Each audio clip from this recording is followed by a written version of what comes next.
Hi, and today I'm joined by Peter. Peter is an experienced academic with over 25 years of experience in both teaching and research within higher education. He has both taught and led as an educator in several of the UK's institutions, including LSE, University of Greenwich, and Middlesex University. Since 2018, he's migrated back to the University of Sydney Business School. Peter is a trustee of the Association for Learning Technologies and is heavily involved in the research of designing learning for large cohorts and complex programs. And that is what Peter is here to talk to us today about. Thank you, Peter. One of the big challenges of designing for scale is that scale is not necessarily one of those numbers that you can say, if I teach X, I'm teaching at scale. If I teach X minus 1, I'm not. The idea of designing for scale is to take an approach to what you are doing that does one of three things. One, it takes advantage or leverages scale. One of the big advantages of having a crowd and a community of people in a classroom that can come together to bring a multitude of perspectives to problems, to challenges, to theoretical debates, is that the more people you have, the more perspectives you have. But equally important, the more people you have, the more people they know, the more networks they are engaged with, the more experiences they have had and are having.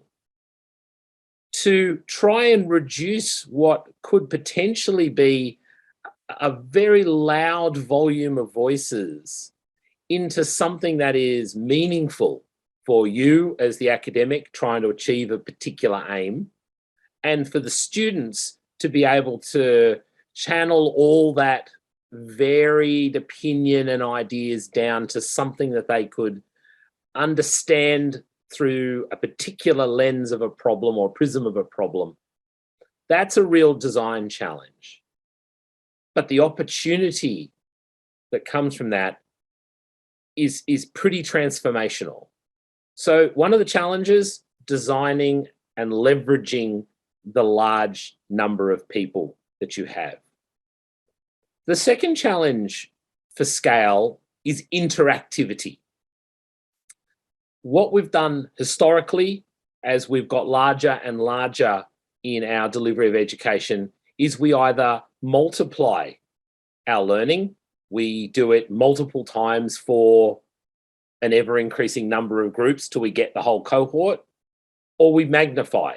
We use technology, audio, video, and instead of being able to say, let's do it to one lecture theatre of 30 people, technology has allowed us to do it to a lecture theatre of 400 people or to the potentially thousands online.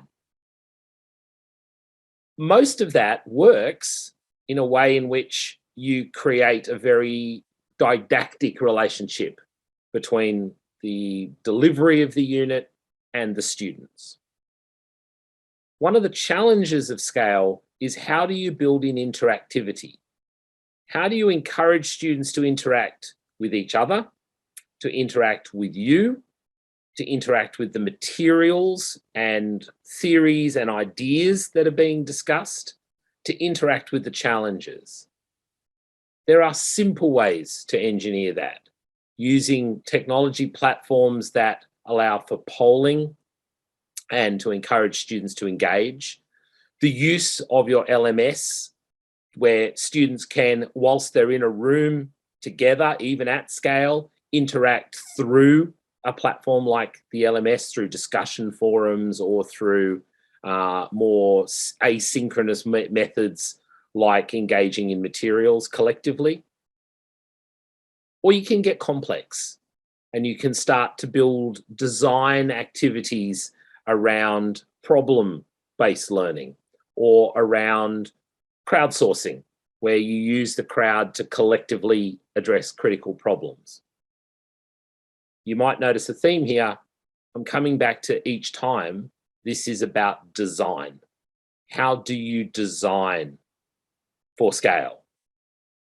Having a purpose, having a clear idea is really important. One of the methodologies to create interactivity in large-scale teaching used to be the notion of flipped learning, where students would consume materials prior to arriving in the class, and then whilst they're in the class, you would do some form of activity.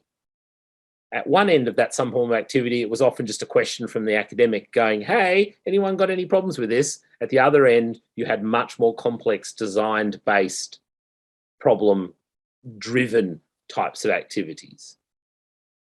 The more complex you get, the bigger the reward. The more complex you get, the more difficult the design challenge. But if you work through what you want from the interactivity, what is the purpose of it? Is it solely getting a group of people talking, or do they actually have a purpose? Is there a problem to solve? Is there a challenge to debate? Is there a case to understand? Is there something that would benefit by having such a large group of people interact, not just with you, but with each other to share these multitude of perspectives? The final design challenge is one I put often in musical terms.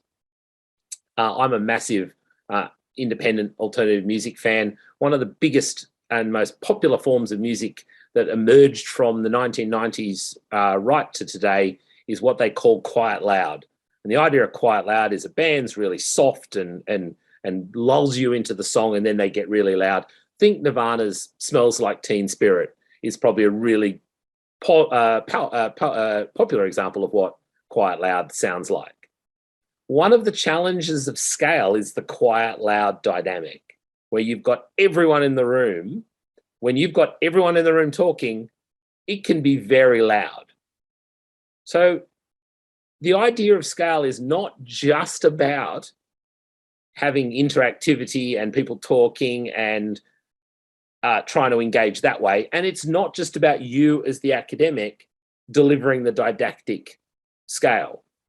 Professor Brian Cox was talking about his recent UK stadium tour, and he was playing the O2 in London.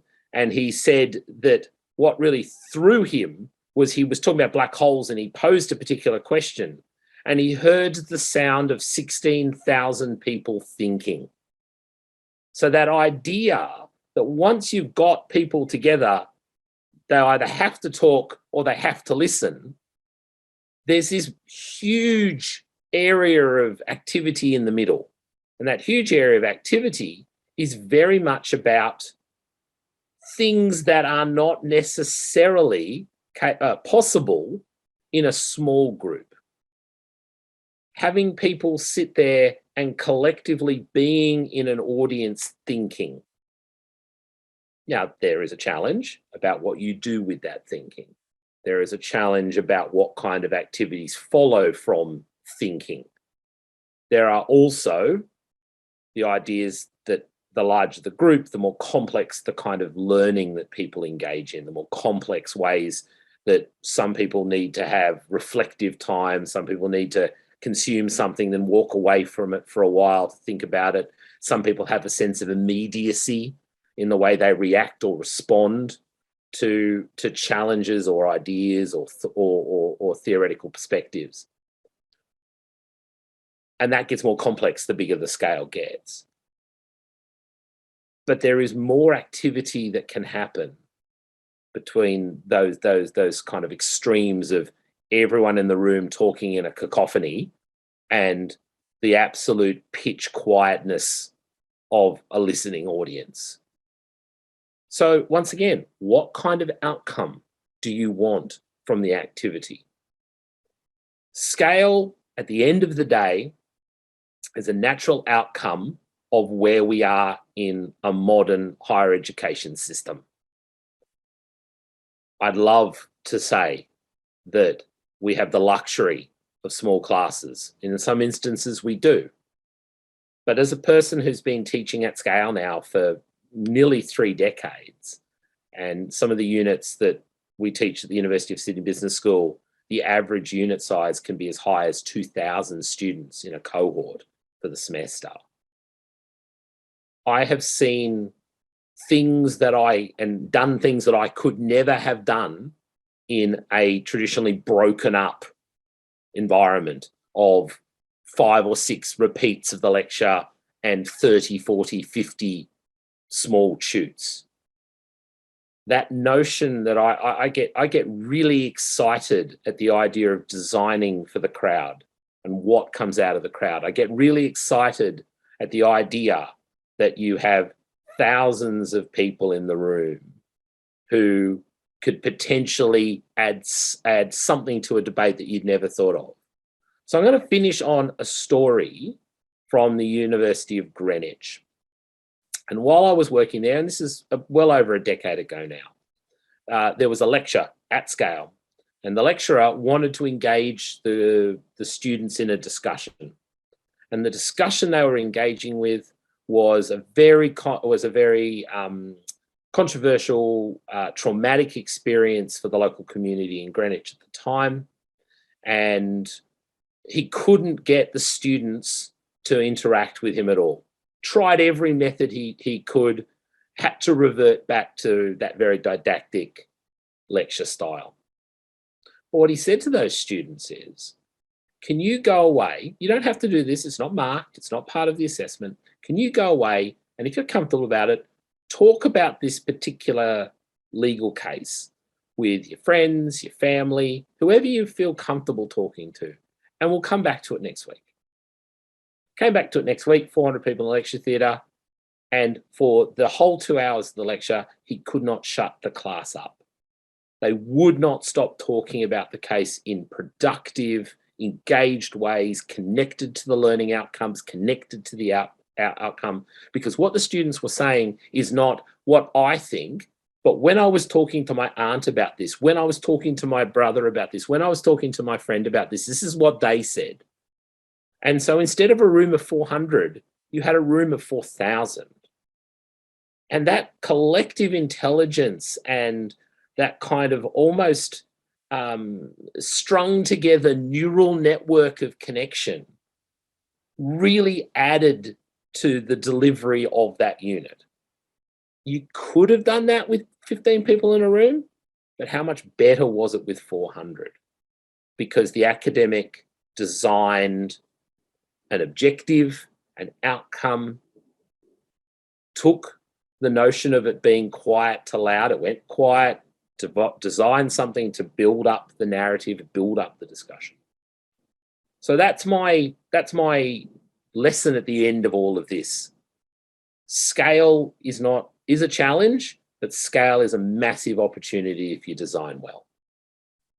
Thank you, Peter. That was really, really insightful. I think there's a lot to take away from the idea of crowdsourcing some of your information from students. We do a little bit of that in our department, where our lectures are flipped classroom, but we've embedded questions into them using Mentimeter to collect responses, which then help develop and design the face-to-face workshops.